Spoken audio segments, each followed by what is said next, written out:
Militants belonging to the ISIL seized more towns in western Iraq as government troops killed dozens of their fighters in the north. The leader of the Islamic Revolution, Sayyid Ali Khamenei, accuses the US and its allies of being behind the sedition in Iraq. And the US Secretary of State calls for democracy in Egypt as Washington unfreezes hundreds of millions of dollars in military aid to Cairo.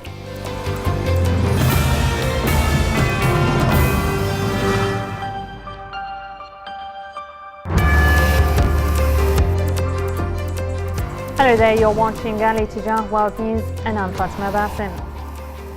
The Iraqi security forces have killed more than 40 militants belonging to the Islamic State in Iraq and the Levant, including one of the group's top commanders. This as ISIL fighters occupied 4 towns and a strategic border crossing in the western province of Anbar.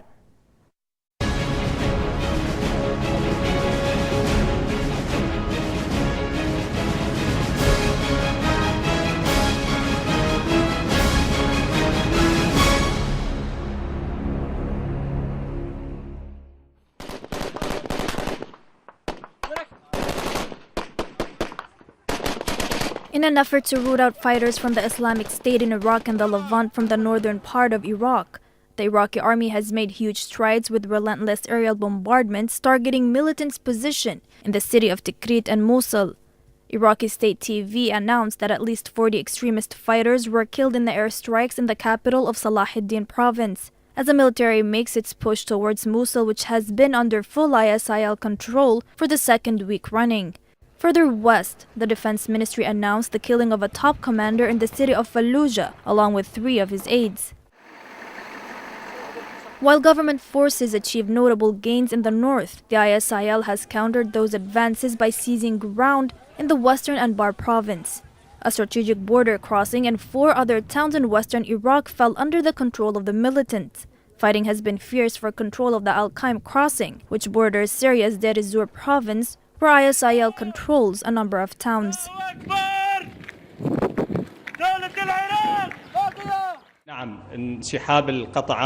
The military unit's withdrawal from the Al-Qaim border crossing and 3 other towns was for the purpose of redeployment. It was a tactical move. But the urgency to liberate militant-held areas was further highlighted by the killing of 21 local tribal leaders in the western Iraqi towns of Rawa and Ana. Some of those killed were shot dead on Saturday when the militants moved into the towns, while others were slain the following day.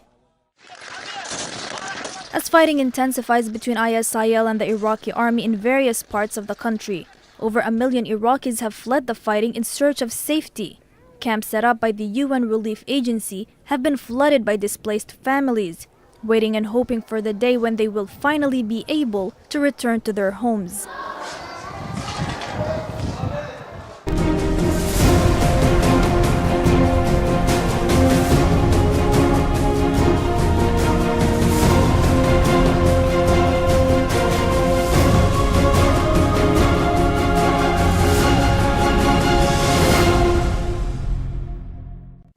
Meanwhile, thousands continue to flock to army recruitment centres across much of Iraq in response to those militant advances.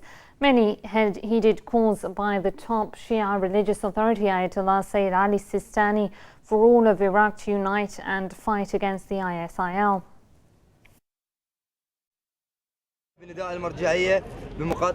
We responded to the call by Al-Marja'iyah to fight these rats who come from outside to destroy Iraq. We're all united. Iraq is united as Sunnis, Shiites, Kurds, the Christians and Sabians. All is one.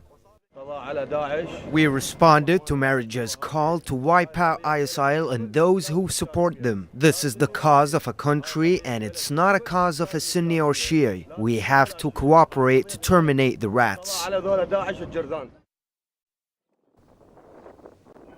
And staying in Iraq, where at least 6 people have been killed and 8 others were wounded after a car bomb and a suicide attack targeted a funeral in the Iraqi city of Ramadi, west of Baghdad. First, a suicide bomber detonated explosives inside the building where people had gathered to pay their condolences. Then a car bomb exploded nearby as people were attempting to flee the area.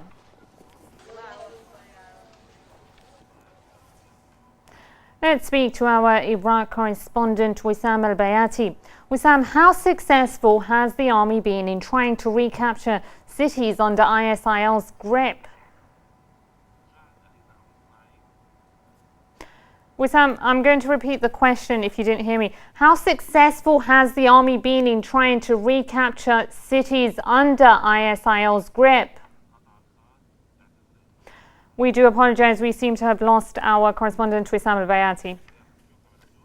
Well, the leader of the Islamic Revolution in Iran, Ayatollah Sayyid Ali Khamenei, accused Western powers headed by the US of being behind the sedition in Iraq. Sayyid Khamenei said Iran strongly opposes any US intervention in Iraq's internal affairs, adding that Washington seeks to deprive the Iraqi people their right to democracy and freedom. American authorities are trying to portray this as a sectarian war, but what is happening in Iraq is not a war between Shia and Sunni. It is indeed the same old hegemonic order, using leftovers of the Saddam regime as its key pieces, and the Takfiri dogmatic elements as foot soldiers. The US is seeking an Iraq under its hegemony and ruled by its stooges. Meanwhile, Iran's president, Sheikh Hassan Rouhani, warned that Muslim states which funnel petrodollars to militants wreaking havoc across Iraq will become the next target for the extremist groups. Though Sheikh Rouhani did not name any particular country, officials and media reports in the Islamic Republic have hinted that militants from the Islamic State in Iraq and the Levant are being supported by Saudi Arabia and other Arab monarchies in the Persian Gulf. Iran's President Sheikh Hassan Rouhani attended an international meeting marking the life of the second Shia Imam, Imam Hassan, the grandson of the Prophet Muhammad. During his address to those who attended this event, the Iranian president spoke about the Israeli support for terrorist elements in the region. Every day, Zionist forces continue to bomb Gaza. This while they have blockaded it by land, sea, and air. And on top of that, they have planted terrorists in the whole region to sow chaos, just so that no one sees that Palestinian men are being killed every day by Zionist warplanes. Today is a sad day for Muslims. Various groups with different names are spilling blood of Muslims everywhere. Unfortunately, with a flag that bears the name of God, these groups are performing such gruesome actions. These groups have launched a murderous path in Afghanistan, Pakistan, Syria, Lebanon, Iraq, and elsewhere.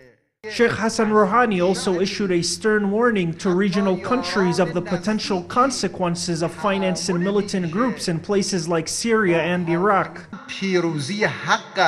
Those countries with petrodollars that are supporting such elements must know that these terrorist groups have blood on their hands. These terrorists are killing everyone in their path, and those who support them will one day be hunted by the same groups who spilled the blood of innocents.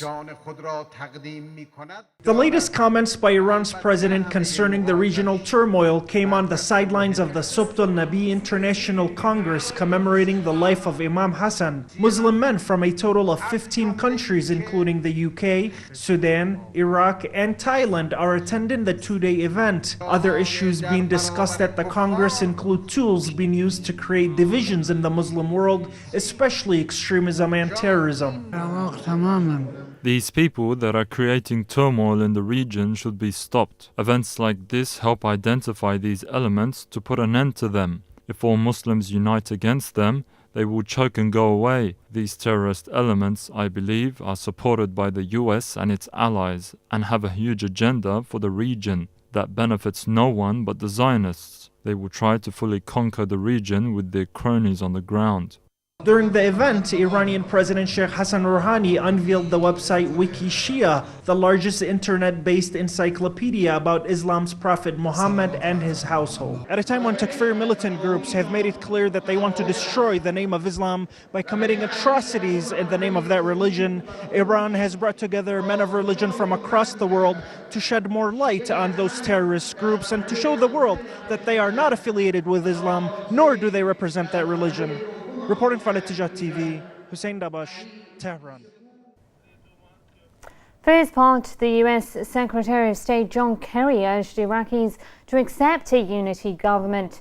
Speaking in Cairo, Kerry said that the United States wanted the Iraqi people to find an exclusive leadership to contain a sweeping Islamist insurgency. But we will help Iraqis to complete this transition if they choose it. If they want, they have an opportunity to choose leadership that can represent all of Iraq, a unity government that brings people together and focus on ISIL. And I am convinced that they will do so, not just with our help, but with the help of almost every country.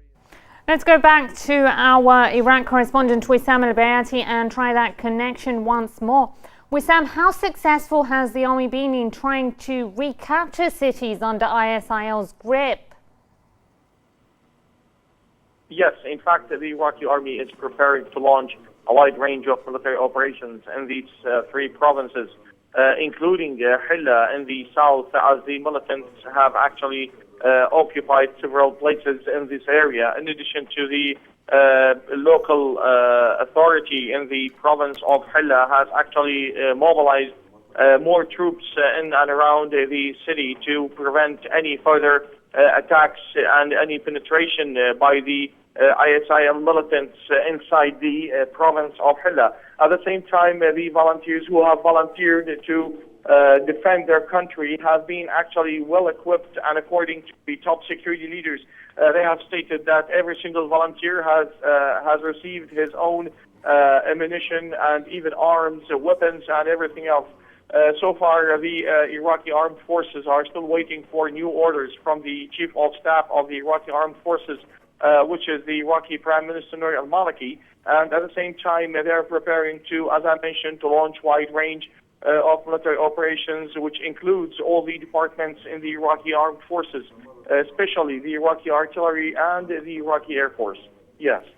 Yes, and what is the army doing in order to regain control of the Al-Qa'im crossing and nearby towns? So far, the deployment of the Iraqi army has witnessed a very high activity, in addition to the coordination among the political, among the politicians in the province of Anbar. In addition to the top security officials have agreed on coming up with a new security plan, which includes, as I mentioned, all the security departments, and especially the infantry, which plays a very important role in regaining the ground in the province of Anbar. In the Al-Qa'im area, which is located on the border between the Iraqi and Syrian soils, the Iraqi armed forces have actually sent several air patrols and have struck too many vital targets. And according to the Iraqi Armed Forces spokesperson and even the Defense Ministry, they say that the regaining of Al-Qa'im area will be only a matter of time, as the Iraqi Armed Forces has already moved towards this area. In addition to the deployment, as I mentioned, of the Iraqi Armed Forces, has witnessed very high levels of coordination among the top security officials and the security ministries. Yep. Yes, and you mentioned there that the recruits that have been joining the army's ranks are very heavily equipped. What is the total number of these volunteers joining the army in its fight against the ISIL? In fact, every single Iraqi wants to join the Iraqi forces, especially after the call of the Iraqi top religious authority, Al-Marja'iyya in Iraq. But at the same time, most of the Iraqis want to give the chance for brothers who have already joined the Iraqi security forces, and they have actually been very high impact towards the strength, and they have strengthened the presence of the security forces in this area, especially the three provinces of Mosul, Tikrit, and Salah ad-Din. So far, the Iraqi security forces are still rising and still arming, equipping the volunteers, but at the same time, they are still conducting the air strikes, artillery strikes, and even some high-quality infantry operations in different parts of the country, especially the previously mentioned provinces, as I told you, the Salahuddin, Mosul, and Kirkuk. Yes. All right, thank you for giving us those updates. Our Iraq correspondent, Wissam Al-Bayati.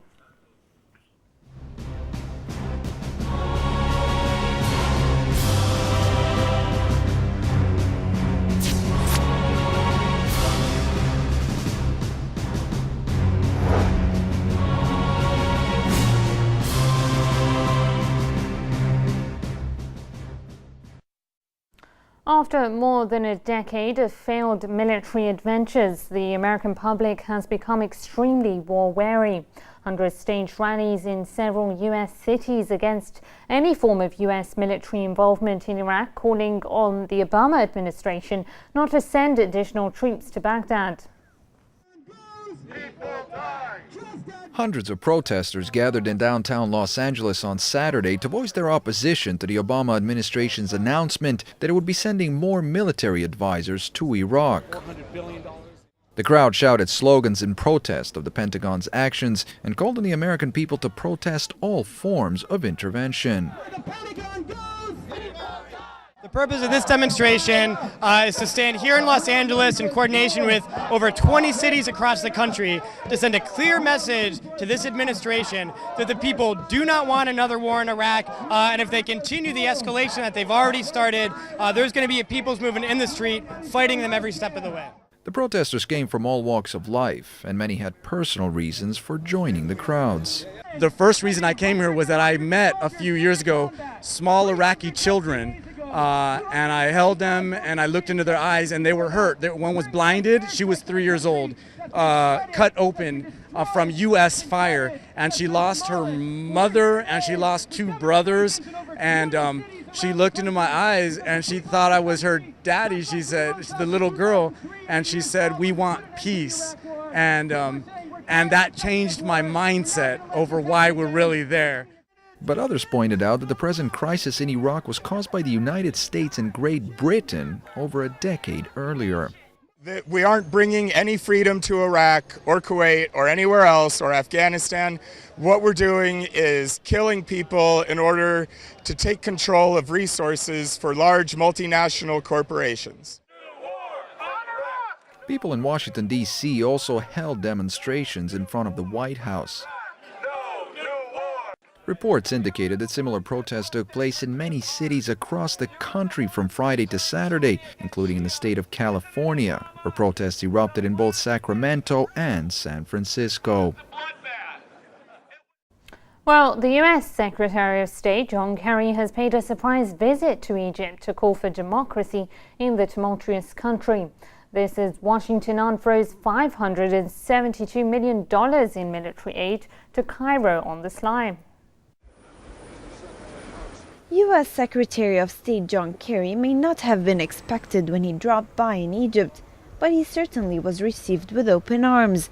Secretary Kerry has arrived in Cairo as part of a Middle East tour to push for democracy in the country following the election of President Abdel Fattah al-Sisi, whose coming to power raised concern over the return of military rule to the Arab state.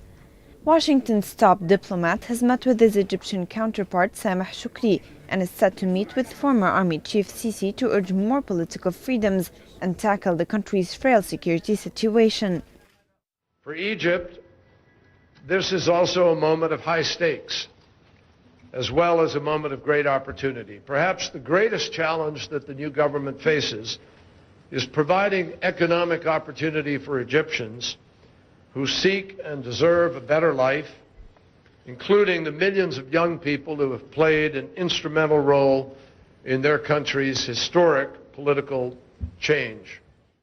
Kerry, however, did not go to Egypt empty-handed. Washington has concurrently but quietly unfrozen $572 million worth of military aid to the government in Cairo 9 months after they were halted. U.S. officials have said that this is only part of the annual $1.5 billion in military assistance set to be resumed. And I'm confident that we will be able to ultimately get the full amount of aid for precisely the reasons that I described, because it is strategic and it is important for us to be able to work together. So I'm absolutely confident we will get on track there, as I am confident, to answer the second part of your question, that the Apaches will come and that they will come very, very soon. Kerry's visit comes one day after an Egyptian court handed down death sentences for 183 Islamists, including Muslim Brotherhood chief Mohammed Badia. Yet Kerry's calls for democracy and political freedoms on the heels of a mass death row sentence does not necessarily mean that he's coming to the rescue of the Muslim Brotherhood, which has been fighting an existential battle since the ouster of former President Mohammed Morsi.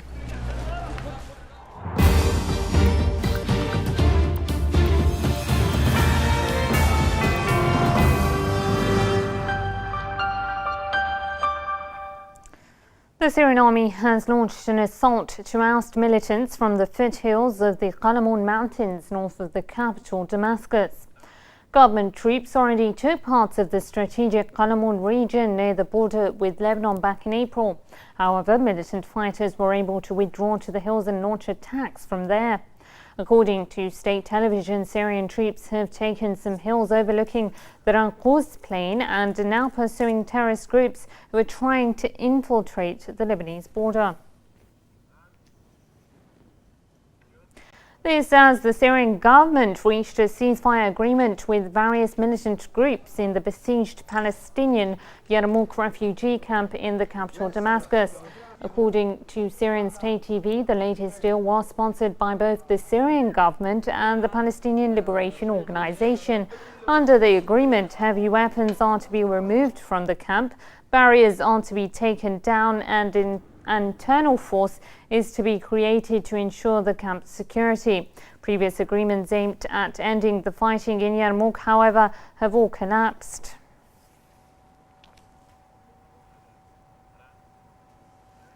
Meanwhile, the teenage son of a contractor working for the Israeli War Ministry was killed in Syria's occupied Golan Heights after a mortar reportedly struck a car which the two were traveling in. A statement issued by Israeli occupation forces confirmed that one civilian was killed and another two were injured when the Israeli vehicle exploded along the so-called ceasefire line. The statement, however, failed to give any further details concerning the incident.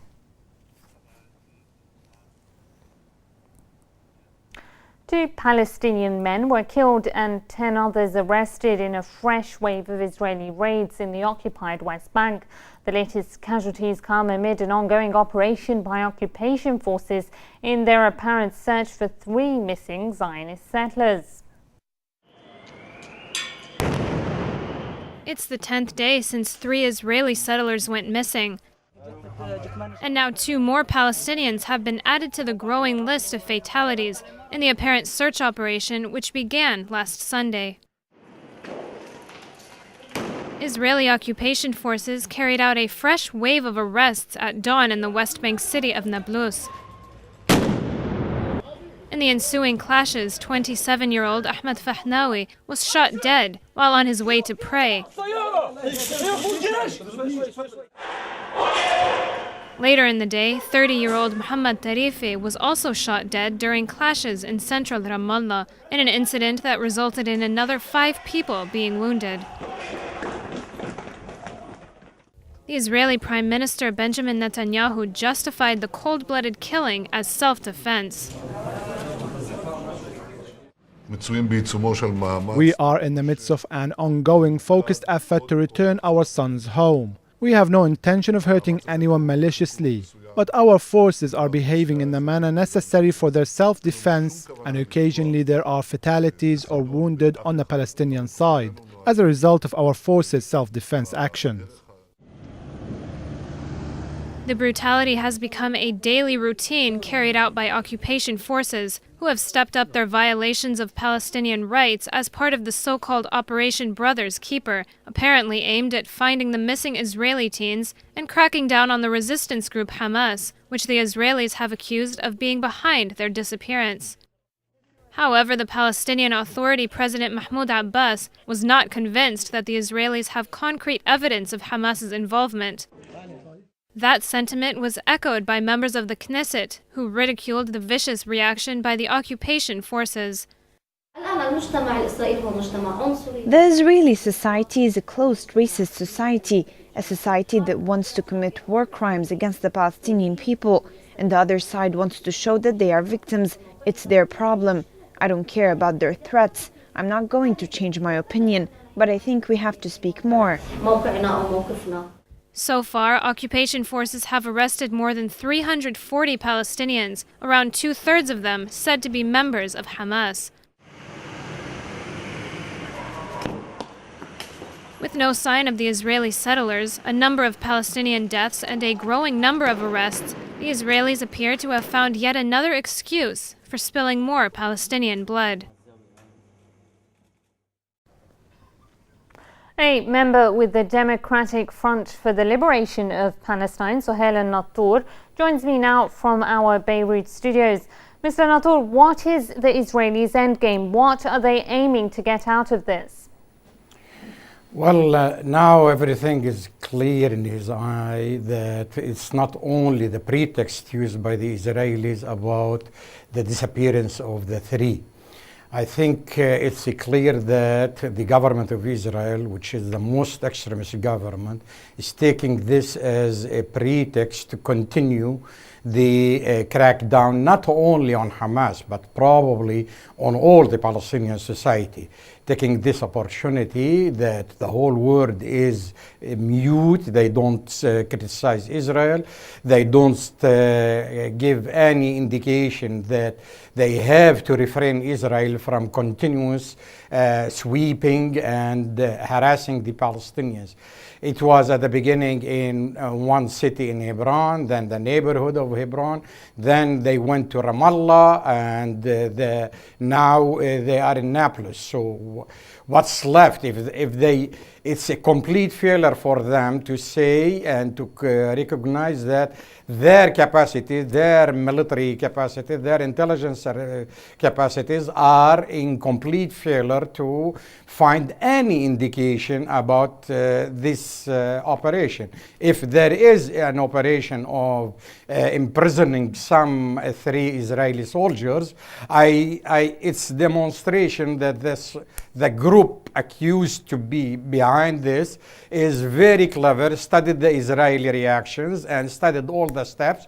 That's why they are keeping until now everything in their hands.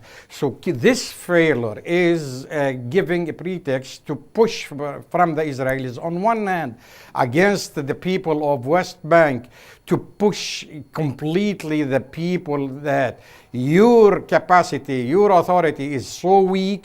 We want to finish with this attempt to reunite your ranks, and then the price will be heavy by creating a shift and a schism inside the Palestinian ranks, which until now the Palestinians are not giving this card to the Israelis. On the other hand, they are using their military preparations on one hand and their attacks on Gaza also to link that if you are separated, yes, but if you are trying to link, we will hit even militarily on Gaza.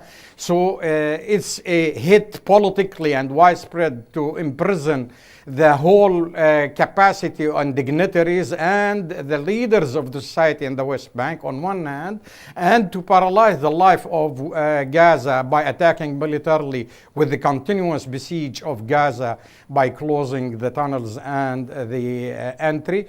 So it's putting the Palestinian in a climate that anything done by anyone, so the whole Palestinians will pay heavy price for it. The aim of the Israelis is to push us to surrender to their demands. I don't think the Palestinians will give this for the Israelis, demonstrating that with the continuous days, the failure, in spite of the martyrs, in spite of the situation, in spite of the harsh situation and deterioration of the situation, the Palestinians will continue steadfastness. And I think the youngs who went to the streets began to shoot by their stones again.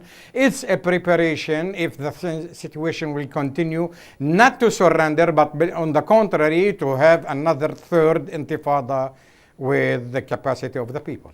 Is Operation Brothers Keeper, as they call it, going to be the same as Operation Summer Rains when Israelis killed more than 400 Palestinians in 2006? And will Palestinians let that happen again?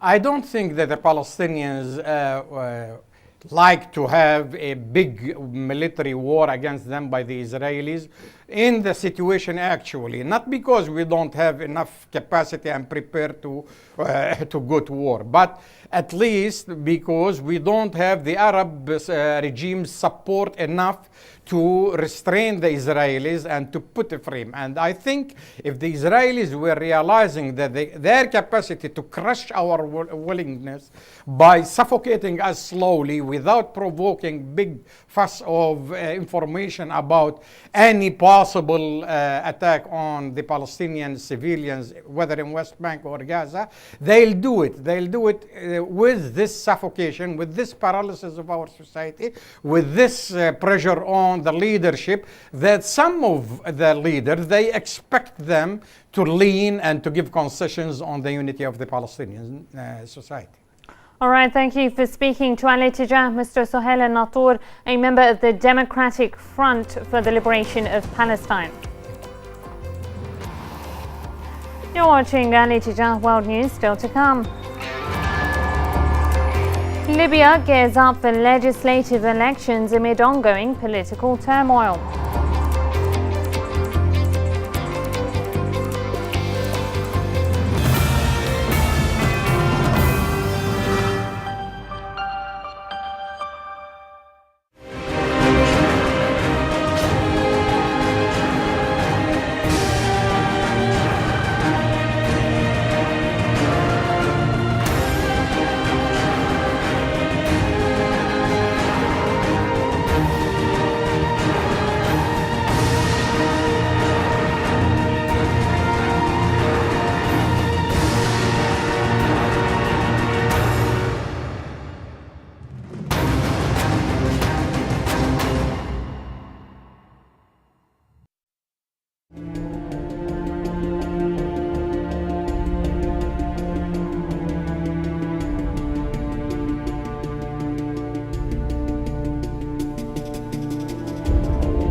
Welcome back to Al Ittijah World News. Here's a reminder of our top stories.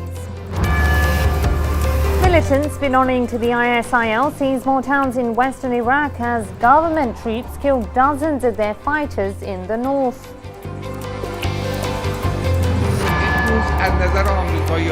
The leader of the Islamic Revolution, Sayyid Ali Khamenei, accuses the US and its allies of being behind the sedition in Iraq. And the US Secretary of State calls for democracy in Egypt as Washington unfreezes hundreds of millions of dollars in military aid to Cairo.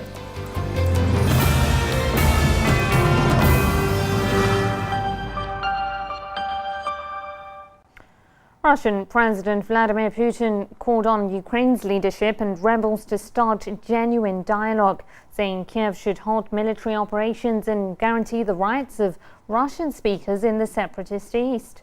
Putin stressed the necessity of a detailed, substantial dialogue, adding that Moscow would support a peace plan drawn up by the Ukrainian leader.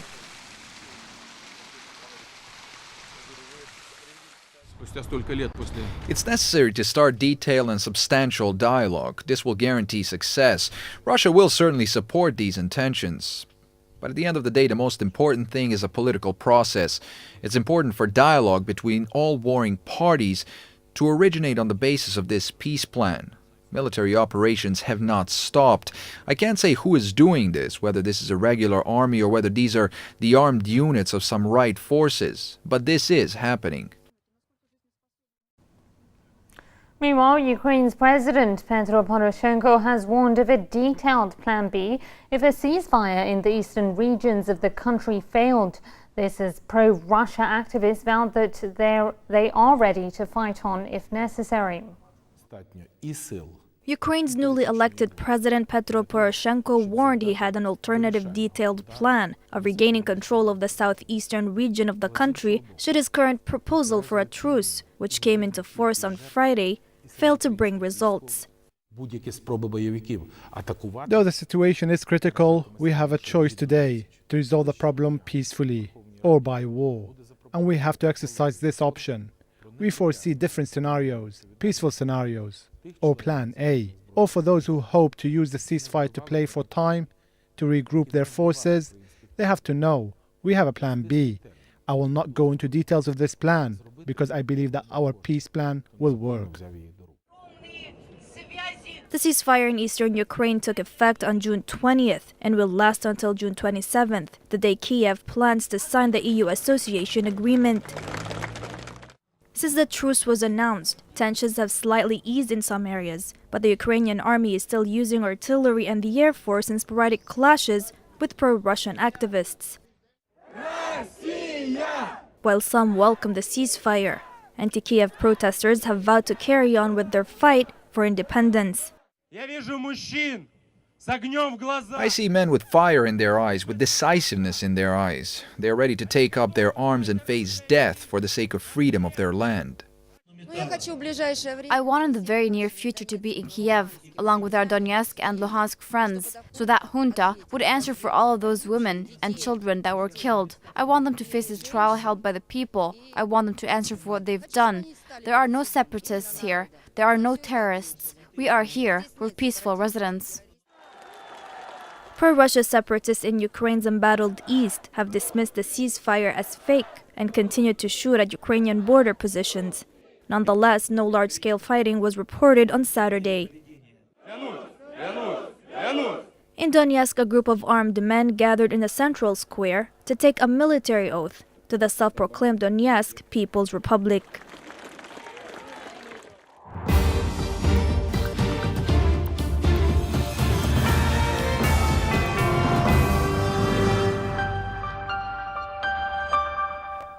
Libyans are preparing to head to the polls in the country's legislative election slated for June 25th.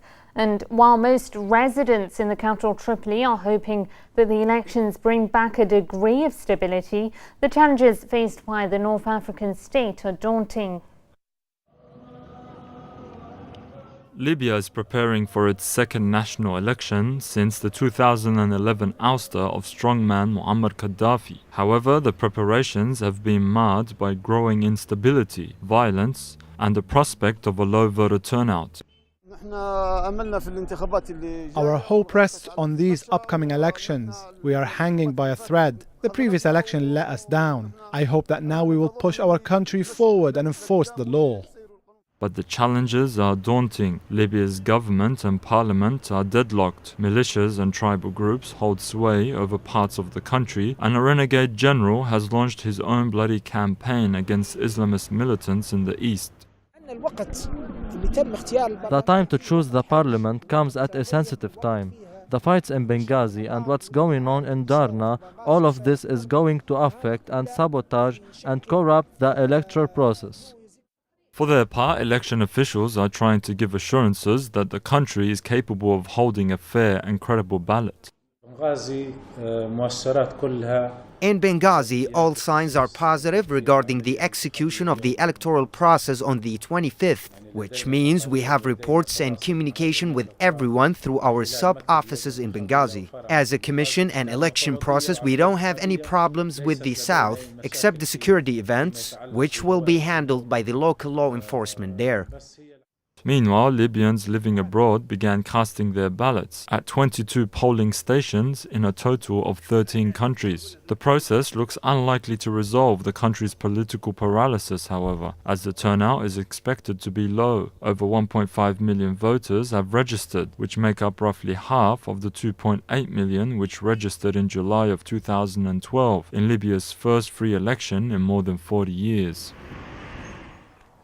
Bahraini security forces have shrouded towns in the kingdom with tear gas to stifle the persisting uprising against the government in Manama. Not only that, but authorities are also clamping down on the media in a bid to prevent the images of human rights violations from reaching the outside world. Toxic clouds of tear gas have enveloped towns in Bahrain, where protesters are calling for the downfall of the regime in Manama. But the poisonous smoke has not blurred the revolutionary vision these demonstrators have in sight. Bahraini security forces have fired tear gas in the town of Ma'amir as protesters demanded the release of the body of Abdulaziz Abbar months after he was killed. Authorities have refused to hand Abbar's body to his family for proper burial, raising questions as to what they are hiding. The Bahraini Center for Human Rights said Abbar died of wounds he sustained during a government-sanctioned crackdown on a rally in the town of Saar, where Saudi-backed forces fired tear gas canisters and birdshot directly at the activist.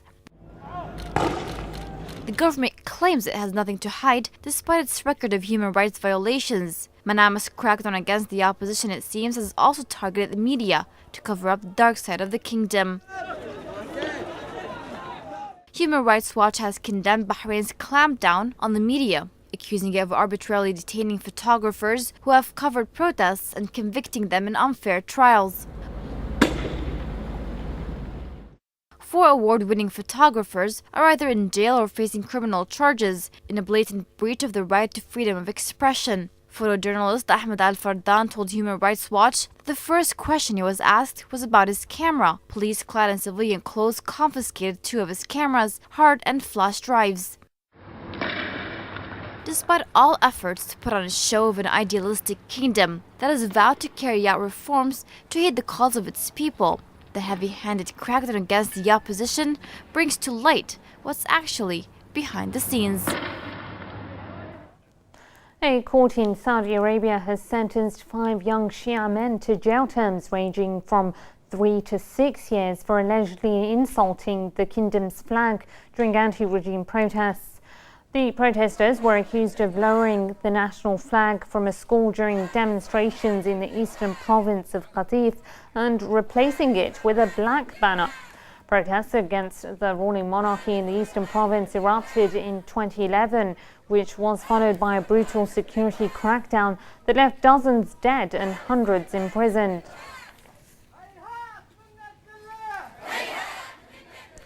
Well, the holy month of Ramadan is just around the corner. But in Yemen, the political instability and ongoing violence in the country have devastated the economy, affecting the people's ability to purchase basic goods. As Ramadan approaches, Sanaa's market is bustling, with shops and stalls displaying dates and other foods in preparation for the holy month. And although people go to the market every day, few seem to be buying. 3 years of political instability have had a disastrous effect on Yemen's economy, spelling bad news for the country's residents, limiting their spending and their ability to afford even the most basic of needs.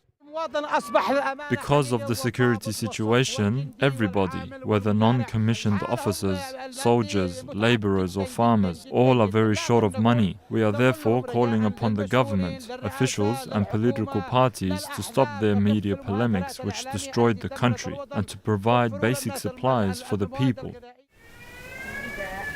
If the last few months are anything to go by, shop and stall owners are right to be worried. They have seen fewer and fewer customers in their shops, and with the fear of price hikes, there might be even fewer in the future. Many people will suffer because our income is still the same, whilst prices of many products are rising. There is also a lack of official monitoring over these goods, and so people leave behind many basic things. The Yemeni government has officially given assurances to provide a steady supply of food and basic goods, saying that it had already imported tons of wheat, flour, milk and sugar to ease the strain on shoppers. But even with basic goods being made available, the purchasing power of the average Yemeni remains weak. Political fluctuations and their impact on the economy since 2011 have brought about this economic hardship for the people. Some of the basic needs that they are supposed to get, they may not be able to afford this year. For the time being, it seems that the ongoing economic instability will make this year's holy month that much harder for the average Yemeni. Tensions are mounting in Afghanistan as protesters took to the streets of the capital Kabul to condemn alleged fraud in the country's presidential runoff vote. The demonstrations come after the leading candidate, Abdullah, said that the election results are being tailored in favor of his rival, Ashraf Ghani. The results from Afghanistan's presidential runoff vote are yet to be announced, but any potential outcome is already being rejected by one of the contenders and his supporters. And now that growing wave of discontent is raising tensions in an already volatile country.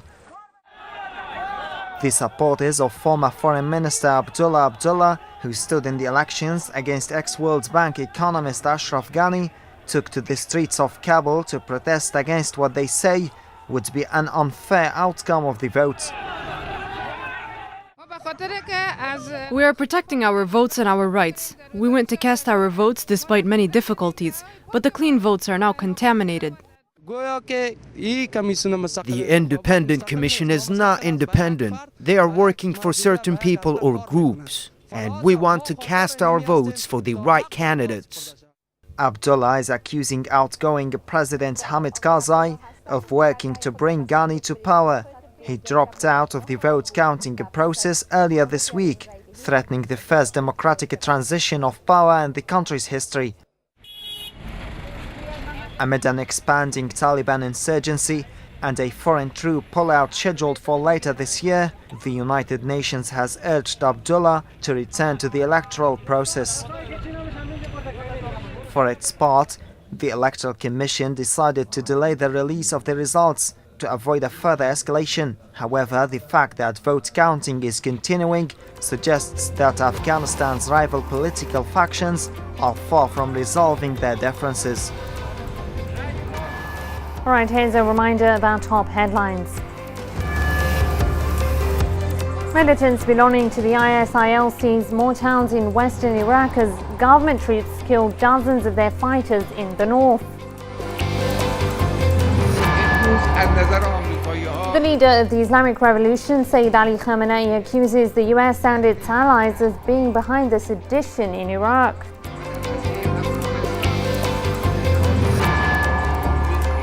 And the US Secretary of State calls for democracy in Egypt as Washington unfreezes hundreds of millions of dollars in military aid to Cairo.